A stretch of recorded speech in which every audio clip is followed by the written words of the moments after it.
Hello everyone, I'm Kealy and this is Voice of a Creative, and today I'm here to show you my April bullet journal setup. So I managed to do my start of year setup but haven't done any of my monthly setups, and that's just because the start of the month comes around really quickly apparently, and I do my setup but then need to start using it straight away. So I am filming this video on the 2nd of April and I've left off filling in all of the details to my monthly setup so that I can film this video. So I've got a few little doodles and things to add, which I will show you, and then I'll show you my different monthly pages that I set up.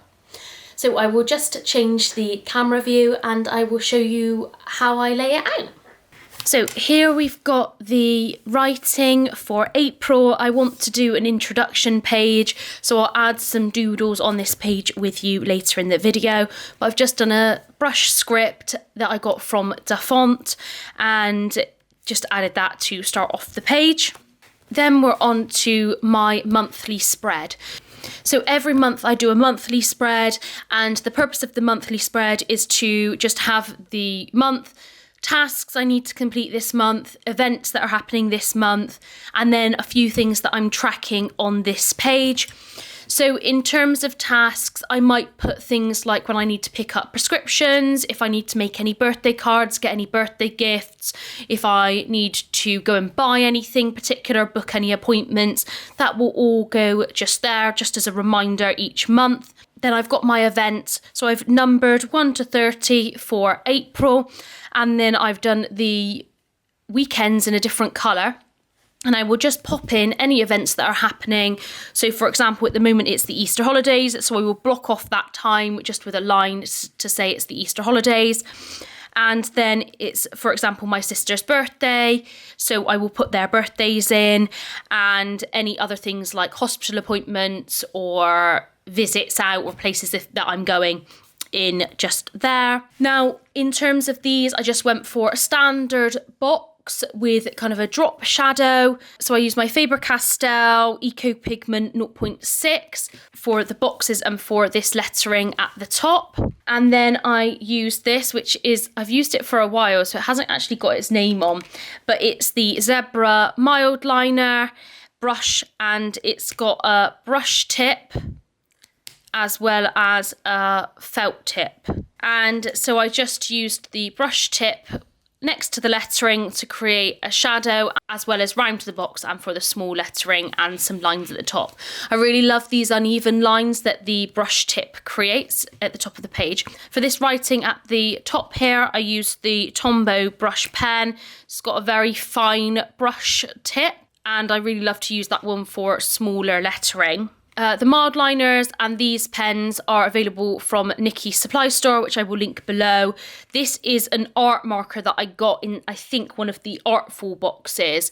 So I will link the Artful box below, but you can get those in most art shops. Then we've got the energy and sleep and habits. So this might not be something that you are necessarily interested in doing. I am interested in doing this more because I am watching my energy levels and I am watching how much I sleep. Those things are really important to me at the moment.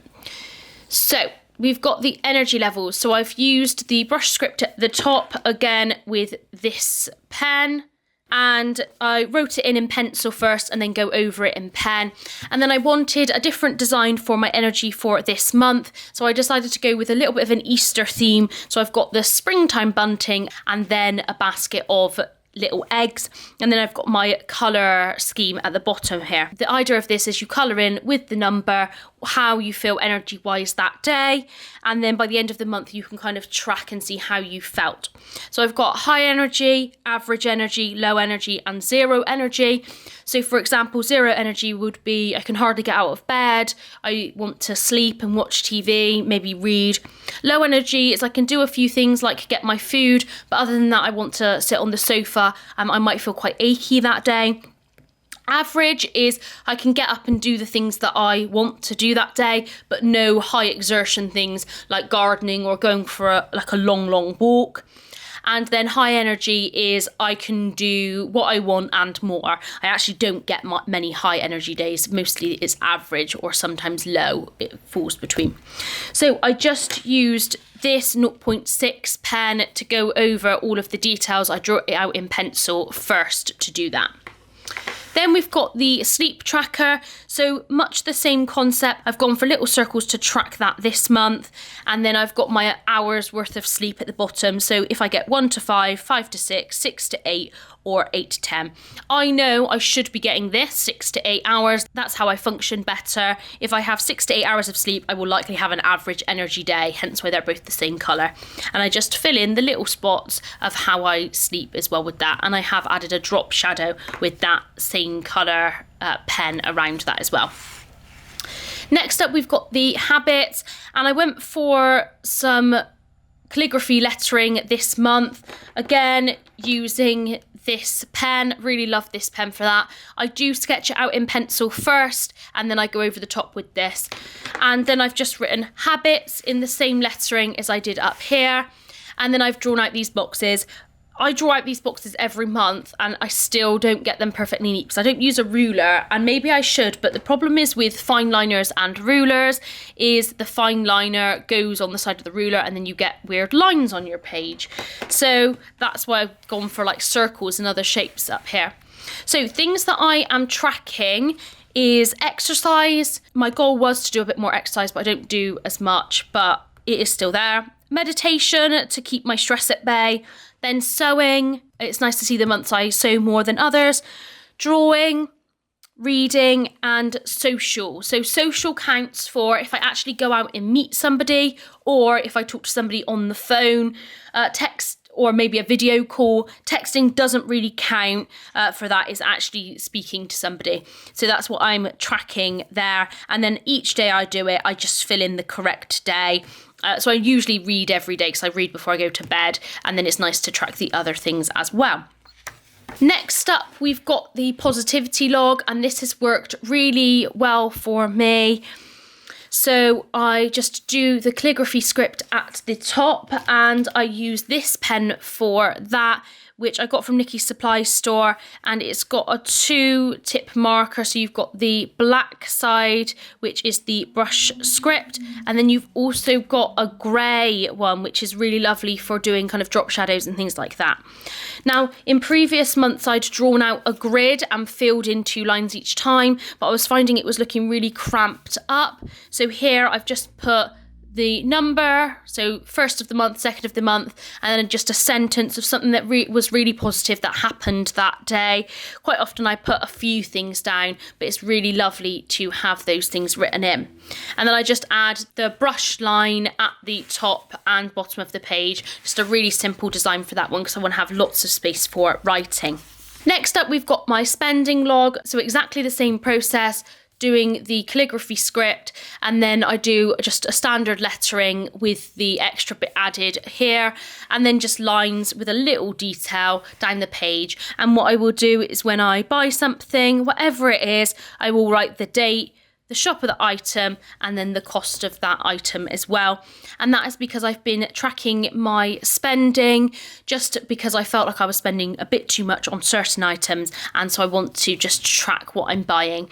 I won't include on this standard like household bills, but my individual bills such as my phone bill and things like that will be included on this. So those are the few pages that I set up at the beginning of the month. I am going to just revisit this one so we can add some doodles at the bottom of the page. So I can just start that off and show you how I do it. First of all, I sketch out in pencil. My favourite brand of pencils are the Faber-Castell ones. This is actually an F, a fine pencil, easier to rub out. And I'm actually using the Faber-Castell rubber as well. So I will sketch out some designs, and then I usually go over them with pen and then the Mildliners. So this month, I think my theme is going to be tulips with other shapes. So what I do first of all is just have a quick look on my phone at some different tulip designs. So I would just search to have a look and find pictures that I might want to draw from. So for example, this looks like quite a nice image. So I will look at that one as well as any other images. Like this one's quite a good one because the tulips are from the side. So I'm just going to go ahead and sketch that out, and then I will stop and talk to you about the next stage.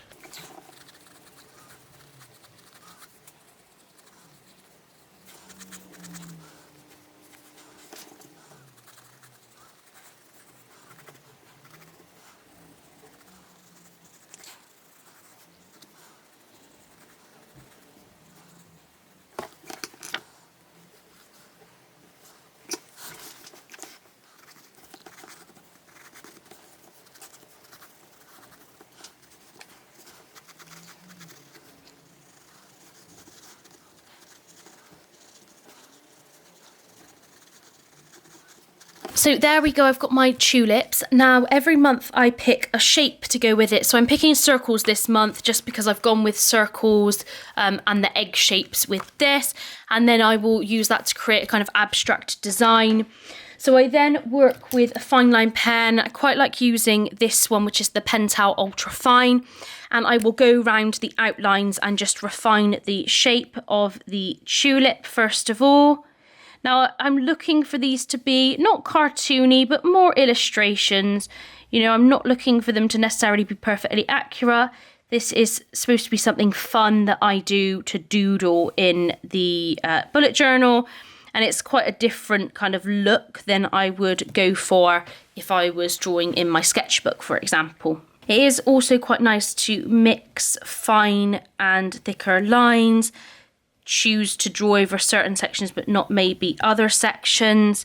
There's quite a few things that you can kind of play about with, and there's lots of inspiration and designs out there for bullet journaling. So if you're thinking about getting into it, you know, there's loads of things out there that you could try out, and it's a really nice kind of safe space. You don't have to share your designs if you don't want to, and you can if you want to, and there's a huge community out there to share it with as well. So I'm just finishing going over with the pen, and then I will add in some other details. I'm just going to rub out the pencil lines. So I usually pick a colour palette. I'm going to go with these colours first of all, and I don't add loads of colour, like colour it in, I just add selections. So I will go down the edge and then add some colour coming up, and it's about being a bit more free, which is something that I'm okay at doing. It's something that I'm a bit more realistic and really structured usually with some of my designs for things, but these are really lovely for doing kind of looser lines as well, because the brush script plays about with it a little bit, which is quite nice, I think, and it adds that nice free touch to it. And I know I'm going over the edges, but it adds to the illustration design. So a little bit of colour added. I will then go ahead and add some other patterns and shapes to the background to link it to the other work in the book. So I will just do that now.